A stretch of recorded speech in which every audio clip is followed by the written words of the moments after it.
എപ്പിസോഡിന്റെ opening സീനില് ഇപ്പൊ Naruto കുട്ടപ്പനെ കാണിക്കുന്നു. അവനാണെങ്കില് ഇപ്പൊ മുഴുവൻ കൺഫ്യൂസ്ഡ് ആയിട്ട് മാസ്റ്ററിനോട് ചോദിക്കും, ഡാസോ അവൻ എന്തിന് ലൈഫ് വില്ലേജ് നശിപ്പിക്കണം? അതിന് മാസ്റ്റർ വർഷങ്ങളായിട്ട് ഇപ്പൊ ലേഡി ഹൊക്കാഗയോട് അവന് അടങ്ങാത്ത പകയാണ്. അതുകൊണ്ട് തന്നെ ലേഡി ഹൊക്കാഗെ ഇരിക്കുന്ന ഈ ഒരു ലീഫ് വില്ലേജിലെ വംശത്തെ നശിപ്പിക്കാനാണ് അവന്റെ ശ്രമം. അതിനെല്ലാം ഉപരിയായിട്ട് തേർഡ് ഹൊക്കാഗയുടെ നിർദ്ദേശപ്രകാരമാണ് ലീഫ് വില്ലേജിലെ ആളുകള് ഇപ്പോഴും ജീവിച്ചു പോകുന്നത്. ആ നിയമവും ആ സംവിധാനങ്ങളും എല്ലാം തന്നെ അവൻ നശിപ്പിക്കാൻ ആഗ്രഹിക്കുകയാണ്. സോ ലീഫ് വില്ലേജിന്റെ മറ്റൊരു പ്രധാന ശത്രുവായിട്ടുള്ള ഒറോച്ചിമാറുവിനെ കൂട്ടുപിടിച്ച് ടാസോയും സായും ആവട്ടെ ലീഫ് വില്ലേജ് നശിപ്പിക്കാനാണ് ഇപ്പൊ ശ്രമിക്കുന്നത്. കുട്ടപ്പം പേടിച്ച് ടെൻഷനായിട്ട് പണ്ട് ഒറോച്ചിമാറു ലീഫ് വില്ലേജിനെ തകർക്കാൻ ശ്രമിച്ചതെല്ലാം തന്നെ ഇപ്പൊ ഓർത്തെടുക്കും. അന്ന് ലീഫ് വില്ലേജിനെ തകർക്കാൻ ശ്രമിച്ചത് ഒറോച്ചിമാറു തനിച്ചാണ്. എന്നാൽ ഇന്ന് അവന് സഹായമായിട്ട് ഡാസോയും സായും ഉണ്ട്. കുട്ടപ്പൻ ചോദിക്കും, ഇത്ര ചെറിയൊരു കാര്യത്തിന് വേണ്ടിയാണോ അവൻ ലീഫ് വില്ലേജ് നശിപ്പിക്കാൻ ശ്രമിക്കുന്നേ?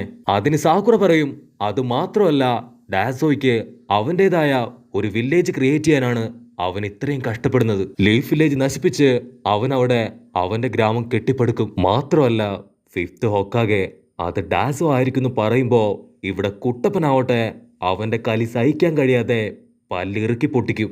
അതിന് സാക്കുറ ഒറോച്ചിമാറു ഓൾറെഡി ഒരു തവണ ലീഫ് വില്ലേജുമായിട്ട് ഫൈറ്റ് ചെയ്ത് തോറ്റുപോയതാണ്. അതിൽ നിന്ന് ഒറോച്ചിമാറു റിക്കവറായി കൂടുതൽ പവർ ആർജിക്കാൻ വേണ്ടിയാണ് ഡാസോ ഇത്രയും കാലവും വെയിറ്റ് ചെയ്ത് ഇപ്പൊ കടന്നു വന്നത്. കട്ട് ചെയ്ത ഇപ്പൊ ഒറോച്ചിമാറും കബൂട്ടോയും സായും അവര് 3 പേരും എവിടേക്കോ ലക്ഷ്യം വെച്ച് ഇപ്പൊ മുൻപോട്ട് ഓടിക്കൊണ്ടിരിക്കുകയാണ്. ആ 2 ടീമും അവരൊന്നായി കഴിഞ്ഞാൽ ഈ ലോകം പോലും അവരുടെ കാൽ കീഴിലാവെന്ന് പറയുമ്പോ കുട്ടപ്പൻ പറയും, അതൊരിക്കലും അനുവദിച്ചു കൊടുക്കാൻ പാടില്ല. നമ്മുടെ മുൻപിൽ വേറെ വഴിയില്ല. ഇതിനൊരു അവസാനം കാണണമെങ്കിൽ തീർച്ചയായിട്ടും സായെ കൊന്നു കളയണമെന്ന് ഇപ്പൊ മാസ്റ്റർ പറയും. കട്ട് ചെയ്താ ഇവിടെ മാസ്റ്ററിന്റെ ക്ലൗൺ ഇപ്പൊ ഒറോച്ചിമാറുവിനെയും കബൂട്ടോയെയും ഫോളോ ചെയ്തുകൊണ്ടേയിരിക്കുകയാണ്. കബൂട്ടോ ആവട്ടെ അത് പതിയെ ഇപ്പൊ സെൻസ് ചെയ്ത് മനസ്സിലാക്കും. അവൻ ഒറോച്ചിമാറുവിനോട് പറയുമ്പോ ഒറോച്ചിമാറു പറയും, ഞാൻ ഓൾറെഡി അവൻ വരുന്നുണ്ടെന്ന് മനസ്സിലാക്കിയതാണ്. അവനിപ്പോ എവിടം വരെ പോകും നോക്കാം, ബാക്കി പിന്നീട് തീരുമാനിക്കാമെന്ന് ഇപ്പൊ ഒറോച്ചിമാറു പറയും. അത് മാത്രമല്ല അവനൊരു ഡെഡ് ബോഡി സമ്മാനമായിട്ട് ഞാൻ കൊടുക്കാന്ന് പറയുമ്പോ കാബൂട്ടോയ്ക്ക് മനസ്സിലാവും ഒറോച്ചിമാറു സായെ കൊല്ലാനാണ് ഇപ്പൊ പ്ലാൻ ഇടുന്നതെന്ന്. കാബൂട്ടോ ചിരിച്ചിട്ട് ഇപ്പൊ കത്തിയെടുത്ത് സായുടെ നേർക്ക് ചാടി അടുക്കും. ഇവിടെ കുട്ടപ്പനാവട്ടെ അവനിപ്പോഴും ഷോക്കായിട്ട് നിന്ന് അപ്പൊ സായെ ശരിക്കും നമ്മൾ കൊല്ലണോന്ന് ഇപ്പൊ മാസ്റ്ററിനോട് ചോദിക്കും. മാസ്റ്റർ പറയും, എന്റെ ക്ലോൺ ഇപ്പൊ സായെ ഫോളോ ചെയ്യുന്നുണ്ട്, എത്രയും പെട്ടെന്ന് അവനെ കണ്ടെത്തി നമുക്ക് കൊല്ലണം. കുട്ടപ്പൻ അത് കേൾക്കേണ്ട താമസം ഇപ്പൊ തല ചുറ്റി അങ്ങനെ താഴേക്ക് വീഴും. സാക്കുറ ഇപ്പൊ കുട്ടപ്പനെ താങ്ങിയെടുത്ത് അവളുടെ മടിയിൽ കിടത്തും. അവള് പറയും, കുട്ടപ്പന്റെ ഇന്നർ ബോഡിയിൽ ഒരുപാട് ഡാമേജ് സംഭവിച്ചിട്ടുണ്ട്, അതുകൊണ്ട് എത്രയും പെട്ടെന്ന് അവന് ട്രീറ്റ്മെന്റ് കൊടുക്കണം. അതിന് മാസ്റ്റർ പറയും, അതിനൊന്നും ഇപ്പൊ സമയമില്ല, നമുക്ക് എത്രയും പെട്ടെന്ന് അവരുടെ പിന്നാലെ പോണം. കുട്ടപ്പനെ നമുക്ക് ഇവിടെ സേഫ് ആയിട്ട് ഇരുത്താം. തീർച്ചയായിട്ടും ഗ്രാമത്തിൽ നിന്ന് ആരെങ്കിലും വന്ന് അവനെ കൊണ്ടുപോകാതിരിക്കില്ല. അതിനവൾ ദേഷ്യപ്പെട്ട് പറയും, ഇപ്പൊ എനിക്ക് പ്രധാനം കുട്ടപ്പന്റെ ജീവനാണ്, അവനെ വിട്ടിട്ട് ഞാൻ എങ്ങോട്ടുമില്ല. ഞങ്ങളുടെ കാക്കാഷി മാസ്റ്റർ ആയിരുന്നെങ്കിൽ ഒരിക്കലും ഇങ്ങനെ ചിന്തിക്കുക പോലും ചെയ്യില്ലായിരുന്നു. അത് കേട്ട് കുട്ടപ്പൻ ഇപ്പൊ സാക്കുറയുടെ കൈ പിടിച്ചു പറയും, എനിക്ക് കുഴപ്പമില്ല, എന്നെ ഇവിടെ ഉപേക്ഷിച്ച് നിങ്ങൾ എത്രയും പെട്ടെന്ന് ഈ ഒരു മിഷന് പോകണം. അതിന് മാസ്റ്റർ പറയും, ഒരു പക്ഷേ ഞാൻ നിങ്ങളുടെ മാസ്റ്റർ കാക്കാഷി പോലെ ആയിരിക്കില്ല, പക്ഷെ ഞാനും കാക്കാഷിയും അൻപു ബ്ലാക്ക് ഓപ്സില് ഒരുപാട് കാലം ഒന്നിച്ച് വർക്ക് ചെയ്തതാണ്. പക്ഷെ എനിക്കൊരിക്കലും കാക്കാഷി ആവാൻ കഴിയില്ല. അതുപോലെ തന്നെ ചിരിച്ചുകൊണ്ട് നിങ്ങളെ കൊല്ലാനും എനിക്കറിയില്ല. അത് കേട്ട് ഇപ്പൊ നമ്മുടെ ആൾക്കാർ ഷോക്കായിട്ട് അവനെ നോക്കും. നമ്മൾ 3 പേരും ഇപ്പൊ ഷിനോബീസ് ആണ്. അതുകൊണ്ട് തന്നെ ലീഫ് വില്ലേജിനോട് നമുക്കൊരു റെസ്പോൺസിബിലിറ്റി ഉണ്ട്. അത് തീർച്ചയായിട്ടും നമ്മൾ പാലിക്കണം. ഇതൊരു ഗോൾഡൻ ചാൻസ് ആണ്. ഇത് മിസ് ചെയ്യുകയാണെങ്കിൽ പിന്നെ ഒരിക്കലും ഒറോച്ചിമാറോ കണ്ടെത്താൻ നമ്മളെ കൊണ്ടാവില്ല. സാക്കുര ആവട്ടെ ഇപ്പൊ പതിയെ കണ്ണടച്ച് ഒറോച്ചിമാറുവിനെയും സാസുകയും ഒക്കെ ആലോചിക്കും. മാസ്റ്റർ പറയും, സാക്കുര നമുക്ക് ഇനി ആലോചിച്ച് നിൽക്കാൻ ഒട്ടും സമയമില്ല. നറൂട്ടോ നീ ഓക്കെ ആണോ ചോദിക്കുമ്പോ കുട്ടപ്പൻ പറയും, എനിക്കൊരു കുഴപ്പമില്ല, ഞാൻ ഡബിൾ ഓക്കെയാണ്. അവൻ പതിയെ ഇപ്പൊ അവിടെ പിടിച്ച് അങ്ങനെ എഴുന്നേറ്റ് നിൽക്കും. പക്ഷെ അവനെ കൊണ്ടാവില്ല. അവൻ ആടി ആടി ഇപ്പൊ വീഴാനായിട്ട് പോകും. മാസ്റ്റർ ഓട്ടനെ ഇനി സമയമില്ല, നമുക്ക് എത്രയും പെട്ടെന്ന് അവരുടെ പിന്നാലെ പോകണമെന്ന് പറഞ്ഞ് നമ്മുടെ 3 സ്വത്തുമണികളും ഇപ്പൊ അവരുടെ പിന്നാലെ ഓടാനായിട്ട് തുടങ്ങും. അപ്പൊ ലോങ് ഷോട്ടിലായിട്ട് ഒരു മരത്തിന്റെ മേലെ ആരോ തൂങ്ങി നിൽക്കുന്നത് അവര് കാണും. ആ ഒരു ബോഡിയുടെ തൊട്ടടുത്തെത്തുമ്പോഴായിരിക്കും സായിയെ ആരോ കെട്ടി തൂക്കിയിട്ടിരിക്കുന്നതായിട്ട് അവര് കാണാം. നമ്മുടെ മൂന്നാൾക്കാരും അത് കണ്ട് ഒരു സെക്കൻഡ് ഇപ്പൊ ഫ്രീസായി പോകും. അതേസമയം കുട്ടപ്പനാവട്ടെ അവൻ മുൻപോട്ട് വരുമ്പോ അവന് തല ചുറ്റി ഇപ്പൊ ഒരു ഇല്യൂഷനിലേക്ക് പോവും. പക്ഷെ എങ്ങനെയൊക്കെയോ കുട്ടപ്പനാവട്ടെ അവനെ തന്നെ കൺട്രോൾ ചെയ്ത് ഇപ്പൊ തിരികെ എത്തും.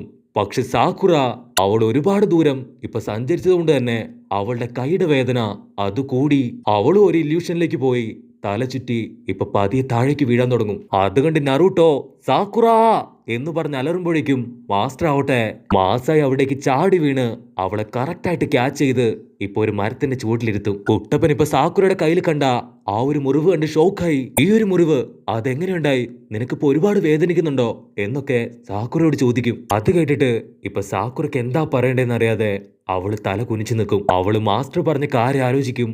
കുട്ടപ്പന്റെ മോൺസ്റ്ററിന്റെ പവർ അത് വളരെ കൂടുതലാണ്. അതുമായിട്ട് ഫൈറ്റ് ഇടുകയാണെങ്കിൽ അതിൽ സംഭവിക്കുന്ന മുറിവ് അത് അത്ര പെട്ടെന്ന് ഉണങ്ങില്ല. എങ്കിലും എന്റെ കയ്യിലെ മുറിവ് അതൊരു പരിധി വരെ സുഖപ്പെടുത്തിയത് കബൂട്ടോ ആണ്.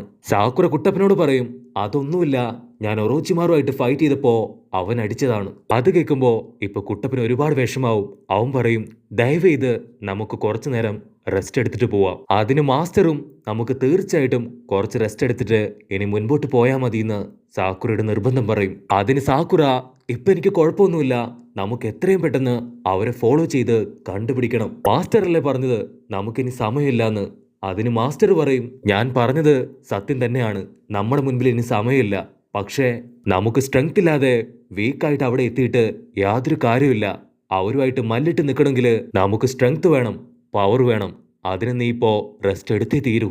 അതുമാത്രമല്ല, നമ്മുടെ ഗ്രൂപ്പിലുള്ള ആകെ മെഡിക്കൽ നിഞ്ച അത് നീ മാത്രമാണ്. കുട്ടപ്പൻ അവളോട് നീ കുറച്ചേരം വെറുതെ ഇരുന്ന് നിന്റെ മോൺസ്റ്റർ പവർ അതൊക്കെ പുറത്തെടുക്കാൻ പറഞ്ഞ് അവള് വെറുപ്പിക്കുമ്പോ സാക്കുറയ്ക്കാവട്ടെ ഇപ്പൊ കലി കയറി കുട്ടപ്പനടുത്ത് ചൂടാവും. ഇങ്ങനെ രണ്ടുപേരും പരസ്പരം എന്തൊക്കെയോ പിച്ചും പേയും വിളിച്ചു കൂവുമ്പോ മാസ്റ്റർ നറൂട്ടോയോട് പറയും, ഇപ്പൊ നമ്മുടെ ഗ്രൂപ്പില് സായി ഇല്ല, അതുകൊണ്ട് എന്നെ സഹായിക്കാനായിട്ട് കുട്ടപ്പ നീ എന്റെ കൂടെ വാ.